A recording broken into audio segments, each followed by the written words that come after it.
6 חודשים לתוך המלחמה. והמערכת עוסקת פשוט בדברים הלא נכונים. במקום לקבל אחריות על הכשלים, היא מנסה להשליך את האשמה על לוחמים וקצינים, שעושים כל מה שביכולתם להצליח במציאות בלתי אפשרית. אותם מפקדים שנרדמו בשמירה, ממשיכים את תפקידם, בעוד מי שמסכן את חייו בלחימה נתון לביקורת ולעונשים שפוגעים במורל הלחימה. הסיטואציה הזו הזכירה לי משפט חזק של יואל פלגי. יואל היה פרטיזן ולוחם במלחמת העולם השנייה, וכך כתב: אם תצא ולא תחזור, גיבור תהיה. אם תצא ותחזור, תשפט. אם תשב ולא תעשה, תשפוט. פלגי למעשה נוגע באחת הנקודות העצובות ביותר בעשייה הציבורית ובהתנדבות.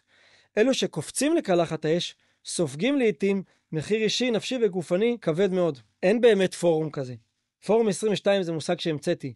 אלו אותם אנשים שיושבים במשרדם בטמפרטורה מדויקת של 22 מעלות, נהנים מבידור, מזון ואינטרנט חופשי, ומעבירים ביקורת על הלוחמים. הם מעולם לא היו תחת אש, לא קיבלו החלטות בזמן אמת ולא נאלצו לפעול בתנאים בלתי אפשריים, אבל בדיעבד הכל אצלם פשוט וקל.